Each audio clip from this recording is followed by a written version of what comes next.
Okay, folks, an insomnia review. I woke up the other day at 4 in the morning, couldn't sleep, and if you have been following my channel for a couple of weeks, you will see there that I went to a Civil War reenactment, and one of the main guys that was in charge of hosting, or he was one of the main guys. I don't think he was the main guy that hosted it, but you get the idea. He recommended that I watch this 1989 film that he said was one of the better Civil War films, Glory. It won 3 Academy Awards, including Best Supporting Actor for Denzel Washington. And it's got Matthew Broderick in there and Morgan Freeman. And interestingly enough, the screenplay was by this guy, Kevin Jari, which it brought to mind his name from another review that I've done here with my lovely wife, who is not here at the moment. And I know you all tune in for her, if I'm not that good to look at. Anyway, we had reviewed Tombstone, and he was the original director for Tombstone, and he had written the screenplay, but then he had gotten replaced during production. It wasn't working for him, and he got replaced by George P. Cosmatos. He also had worked on Rambo 2, which I think George Cosmatos directed, if I'm not mistaken. But anyway, he wrote the screenplay for this, and it was directed by Edward Zwick. And the only other movie that I could recall seeing of his is Blood Diamond, which is starring Leonardo DiCaprio and Jennifer Connelly, and I do remember enjoying that picture. I was 2 years old when this movie came out, 1989, and it was a limited release, and then it went out to a full release in February of 90. It had an $18 million budget, and it would be modestly successful, ranking number 45 overall, and it only went on to gross $27 million. It would lose out mostly to another Morgan Freeman starring film, Driving Miss Daisy, that came out the same year, and that movie would go on to win Best Picture. But this movie did take home 3 Oscars. So be that as it may, it has a 2-hour and 2-minute runtime. A lot of people did not like the performance of Matthew Broderick playing Robert Gould Shaw, the colonel from Massachusetts that would lead this, I believe it's the Fighting 54th Regiment. It is an early regiment of black soldiers for the Union that would fight against the Confederacy during the Civil War. Stirring soundtrack in this film by James Horner. It was very good. It just did not really become a great remembered film at the time. It has great reviews, but the box office total to me says a lot about the status of this film overall. And I think it's overlooked. I think it was a good movie, poignant acting.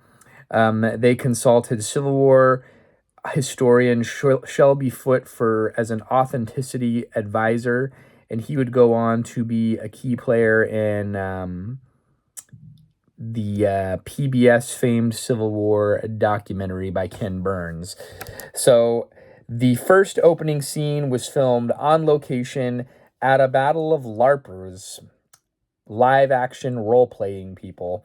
They were doing a Civil War reenactment on a large scale at Gettysburg, and the production took advantage of that. It was filmed throughout Georgia and parts of Massachusetts. It's beautiful scenery, very sad. You think about slavery, you think about the division of brother fighting brother, son fighting father. Dark point in our nation's history for sure. And I found myself feeling emotional throughout the whole movie. Maybe that's why it was kind of not the box office success that it could have been. Because it's a great film. It's just kind of a hard subject matter. And I kept thinking about that the whole time. Ken Jari also relied heavily on a 1973 book by Lincoln Kirsten called Lay This Laurel. And then another one called One Gallant... I can't even read my own handwriting, and I even typed it up on a typewriter. Lots of spelling errors.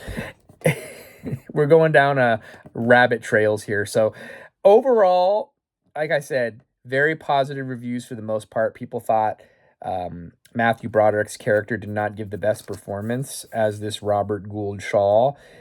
They kind of thought he was too meek and mild, and they maybe thought he was viewed as a white savior, which that wasn't the purpose of what they were going to do in this movie, as quoted by Morgan Freeman. They were kind of trying to do the exact opposite. And I thought Broderick did a good job kind of having this transformation as he was like this guy that was terrified in battle. You see him getting shot in the neck, and then he passes out on the field of battle from an injury that didn't seem that serious early on in the film. And then he kind of goes on to sacrifice himself at the end, leading his men into battle against the Confederacy. And he just grows along with them in his leadership qualities, as he takes this ragtag group of early black enlisted soldiers and turns them into an elite fighting squad as they wage war in the Deep South. So I kind of liked his character. It was interesting to see him in a more serious role because of, I think of him in a movie like War Games or obviously Ferris Bueller's Day Off. But I really enjoyed him in this position. And Morgan Freeman was great. Denzel Washington was certainly one of the standout roles. Obviously, he won a Best Supporting Actor. And overall, Rotten Tomato critic average is 95%. Pretty good score for them. Even the audience score with over 50,000 reporting, 93%. That's pretty dang good. And a very high IMDb rating, 7.8 out of 10. It was good. I liked it. It's not quite a 5 for me, which is my top review, but I am going to go 4 out of 5. If you're into battle movies, if you're into war movies, if you're into American history, Civil War, whatever, stirring soundtrack, great performances, very authentic, and very stirring emotionally. And it was like the right running time to 2 hours and 2 minutes. It didn't drag on. I have another movie on the docket, Gettysburg, and I've heard that movie is quite long. I think they said 4-ish hours, and I do not know if I can handle that right now. So maybe we'll review something a little more lighthearted before then. Until next time, folks, we'll see you then. Thanks for watching. Thanks for hearing my ramblings.